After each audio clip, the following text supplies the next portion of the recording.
Hola, bon dia. Avui començarem un joc nou que es diu Snake o Serp, no sé si el coneixeu. És una serp que s'ha de menjar una poma.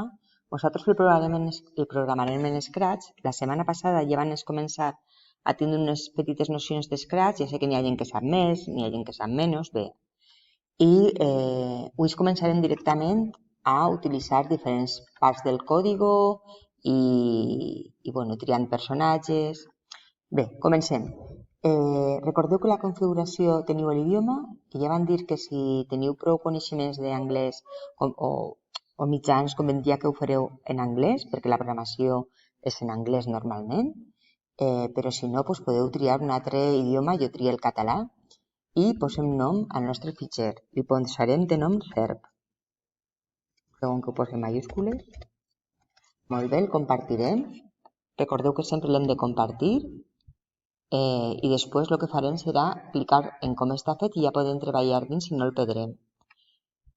Hem de triar 3 personatges, 2 seran la serp, el cap i la cua, i l'altre serà la poma. Per tant, cliquem 2 vegades a vol. Un serà el cap i l'altre serà la part de darrere, i també seleccionem la poma. Bé, eliminem el que ens ve per defecte.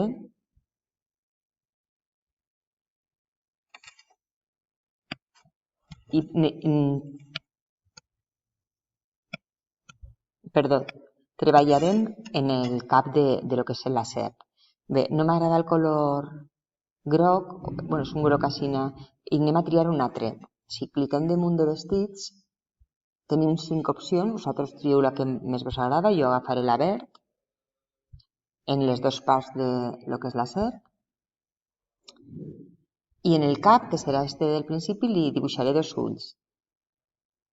Jo puc triar que els ulls siguin, jo què sé, blaus, i ara faré un cercle, faré un control C, control V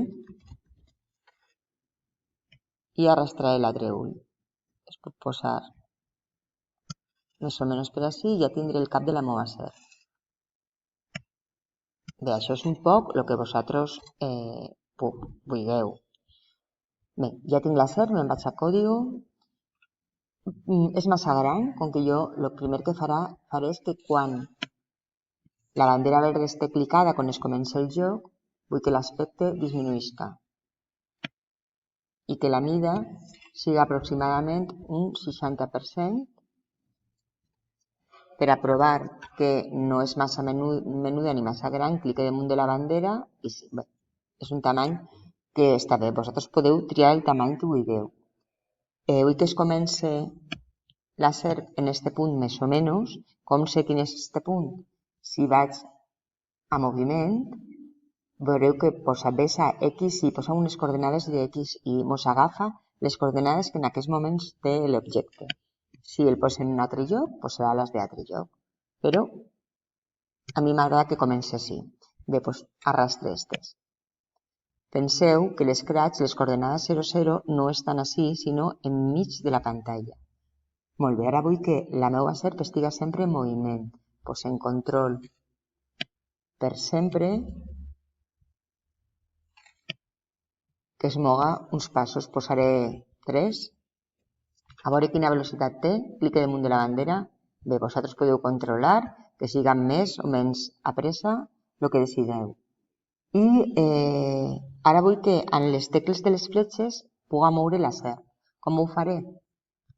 En esdeveniment, arrastre quan la tecla espai es premi, però no vull la tecla espai, vull la tecla fletxa amunt. I he de dir-li que apunte en la direcció cap amunt. Arrastre la direcció i en comptes de 90, la fletxa l'ha de posar cap amunt. Botó dret del ratolí, si esteu en un ordinador amb els dos dits, duplica, i en comptes de fletxa amunt, fletxa avall. Direcció cap avall. Ja podem moure la serp cap a dalt i cap avall. Botó dret del ratolí, duplica dreta i cliquem direcció dreta.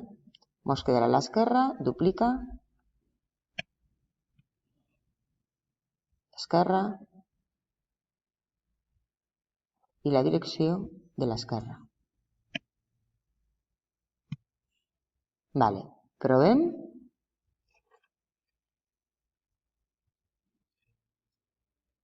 Vale, perfecte. De moment ens va perfecte. Ja tenim una part de lo que és la serp i ara anem a la poma. En la poma el que farem serà molt grossa també i direm que quan comence l'aspecte siga més menut.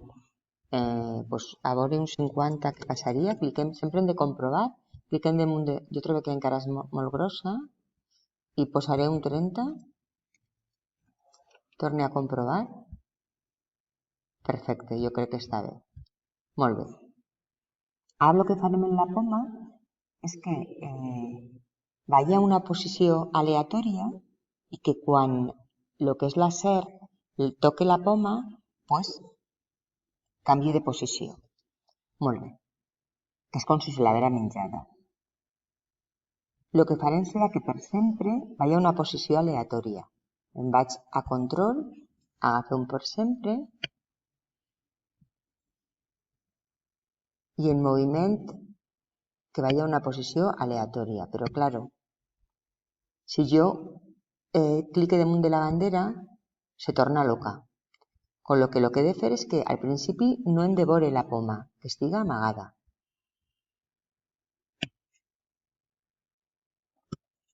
I que quan vaig a una posició aleatòria sí que es mostra. A veure què passa. Sigue passant el mateix, perquè no hem posat el condicionant. El condicionant és que esto ha d'ocurrir, s'ha d'esperar a que se moga a una posició aleatòria a que el cap de la serp toque la poma. Com ho farem? Farem en control, hem de posar un esperar. Fins quan? Fins que el que és el cap de la serp toque la poma. Com ho posarem? Això és un sensor. Li diguem tocant, però no el punter del ratolí, sinó el que és la bola. Entonces, irà a una posició aleatòria i no tornarà a anar a una posició aleatòria fins que no toque el que és la serp. Anem a veure què passa si ens funciona. O sigui, si jo comence, bé, primer, veieu? O sigui, no es mou fins que la serp no la toca. I entonces va a una posició aleatòria. És el que volíem estar. Bueno, hasta aquí la primera part del vídeo. La segona part ja explicarem com continuar en el joc, com fer la cola i com fer punts. Bé, el segon vídeo continuem. Adeu. Qualsevol dubte a classe.